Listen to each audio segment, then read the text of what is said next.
What's going on, fam? It's your brother Lawrence here with another episode of Watch God Work, where we look to give you inspiration and practical wisdom to live a good life, a godly life. I'm jumping right in. Y'all, if you have not watched the movie King Richard, I strongly suggest you go and watch it ASAP. So whether you watch it in the theater or you catch it on HBO Max, please do. We didn't get paid for that. Just letting you know. But why are we talking about this today? I watched it last week.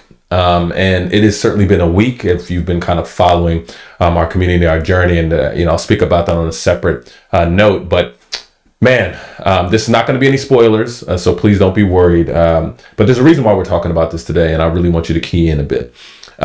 First and foremost, Will Smith was exceptional as Richard Williams.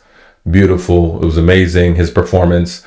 Shout out to Aunjanue Ellis. Yo, I've been on this Aunjanue Ellis campaign for some time. You know, she got time in the game. She's only over 20 plus years and some iconic classics. But especially over the past year, she has done this amazing film. She's done Clark Sisters. I think she's been Lovecraft Country, all of these, but also this film, which she did not disappoint in any way. So to say that she's understated or has been an underrated actress is like understatement of the highest order. But we didn't come here to do a film review per se, but we did come here to talk about some conversations that have been surrounding the film since its release. And I have been largely away from social media for the past couple of weeks just because of what's been going on, just kind of in the village.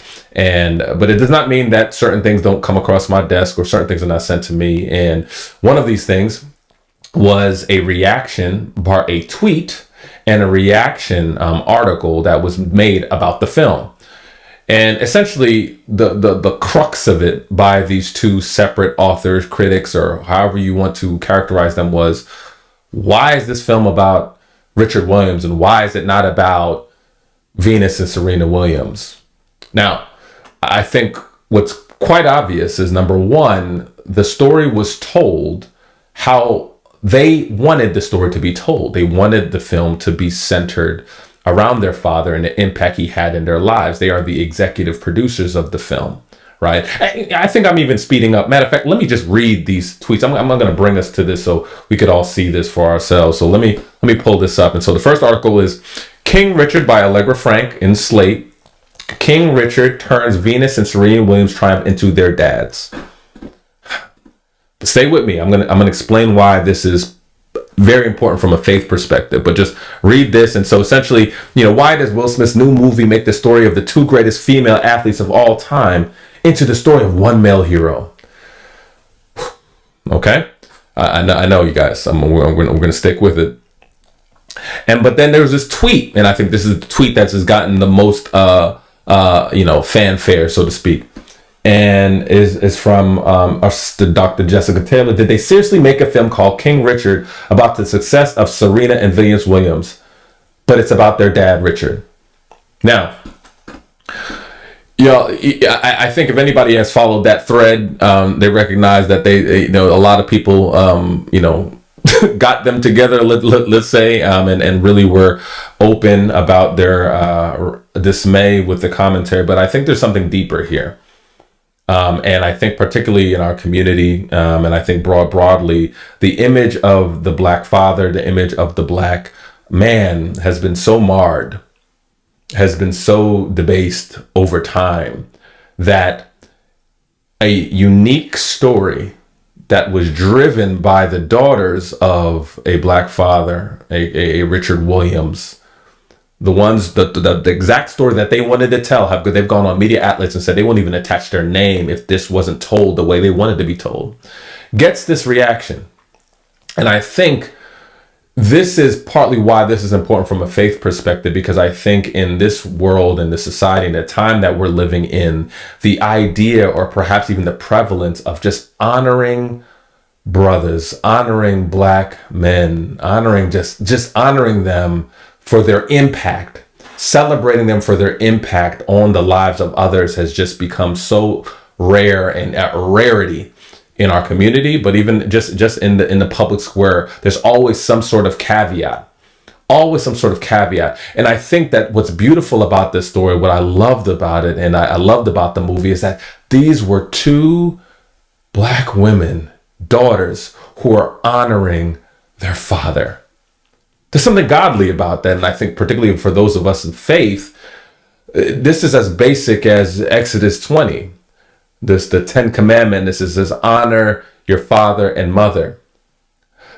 There's no conditions. And I think we're all aware of just the imperfect stories of so many of our brothers and sisters throughout history and our communities. There is no perfect person. There is no person unscathed. There's no father that is perfect. There's no mother that is perfect, from father wounds to mother wounds across the board. But somehow, uniquely in our community, there has been this dynamic where just finding even a day, a moment, an article, an occasion, just to purely honor men, fathers, is so rare. And I think this is why I think so many of us, I think in our community in general, it's one of those interesting things where you find yourself like, who are you, right? Or why is this such an issue? And I think particularly we've gotten so comfortable, right, with centering the stories of black men, where we have no problem centering us when we are the victims of violence, no problems of centering us when we are the accused, the alleged, but somehow when we are the fathers who bump the narrative of that present, committed, protective father, somehow this is a problem. Somehow this overshadows, but we have no problem centering any other stakeholder or member of our community at all and celebrating them for the impact they have. Fathers can't even get a break. Not even within our churches. Even on Father's Day, there's always some sort of caveat. Can we just have a day, a moment, an occasion, a film where we actually just celebrate them with no conditions? I think there's something godly about that, where you have the imperfect celebrating the imperfect. Just like the people of Israel called to honor their fathers and mothers, honor their parents. There was no caveats. This is honor them if they did this, honor them if they did that. These were the people who were backsliding on God the entire time, but there was something even beyond our wildest dreams and understanding and comprehension that God put in that reflected him, that reflected his character. And that's why I think it's so electric when you see these beautiful black women who are honoring their father. It is so rare to see those stories where there are not caveats. And somehow now you have people in other communities now commenting. There's this quote that I think many people have heard, and I think this is why this is a cautionary tale, and why how we speak about each other in the public square, how we speak about our sisters, how we speak about our brothers, how we speak about our mothers, how we speak about our fathers is so important. Because if you're not mindful of the way in which you speak about your brothers and sisters, your community in the public square, you are not mindful of the environment you set where people feel comfortable saying these things. I'm gonna pull this thing up because I think that this actually illustrates my point a little bit better. I think you probably have heard this statement or seen this statement before, but I'm gonna throw this up a little bit. You ever seen that meme where it says, "Don't tell me what they said about me, tell me why they were so comfortable to say it around you"? Don't tell me what they said about me. Tell me why they were so comfortable to say it around you. I think this highlighted the type of conditions we have set where people who are not even have a vested interest in this community have felt comfortable speaking about brothers and black men, even to the extent that they even override the agency of Venus and Serena Williams to tell this own story. Why are they so comfortable speaking like that?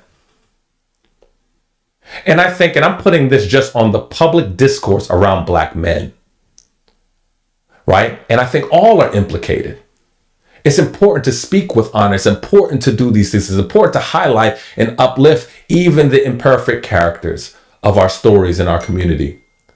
Because somehow, if you don't do that, then you have people that are not a part of that community that feel comfortable speaking in this authoritative, dismissive way, as though somehow, this paternalistic way, as though somehow, somewhere, this is out of order. But I think that the order that I believe that I think people are pushing back against, and please, let's be fair. I think you saw, and also if you look at that trail of that Twitter thread, it was not great. People were very swift and fast, but I think we have to look ourselves in the mirror and say, how have we been talking about the image of the black man, the father, where people feel comfortable saying things like this? Why can't we honor? And what I love about the story, with no spoilers, is that it did not shy away about the imperfection of this man. Yet somehow it still upheld that commandment to honor their father, honor their parent. That he was so prayerful, that he planned so much of their story out to a T. This is a testament of faith. I mean, one of the things that I took away from this was just the importance, how much of a faith and godly practice is planning, faithful planning. It challenged me. I was as the Christianese words, I was convicted by it.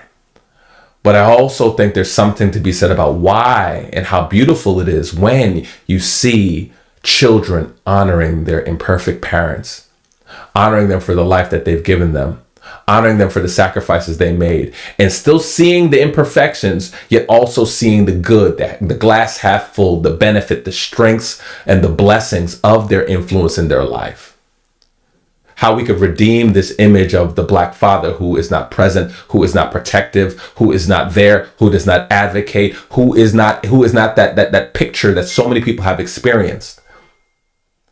I think this is why it's so important for us to honor our parents, our imperfect parents, but also it's so important for us to honor particularly our black fathers.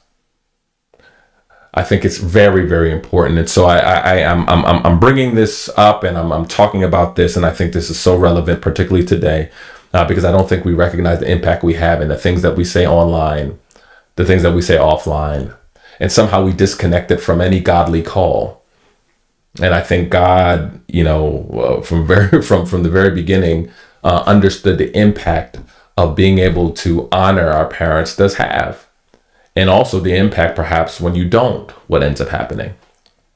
And so I'm so thankful for this beautiful movie. I'm thankful for this story, but I'm also thankful for this dialogue, because I think that it gives us some level of accountability for how we speak about one another, and somehow the tacit permission we give people to speak about our own. And when I say our own, I'm talking about both kingdom, tribe, all that. I just think that we have to be very mindful. And I think it's very important for who tells the stories in our community.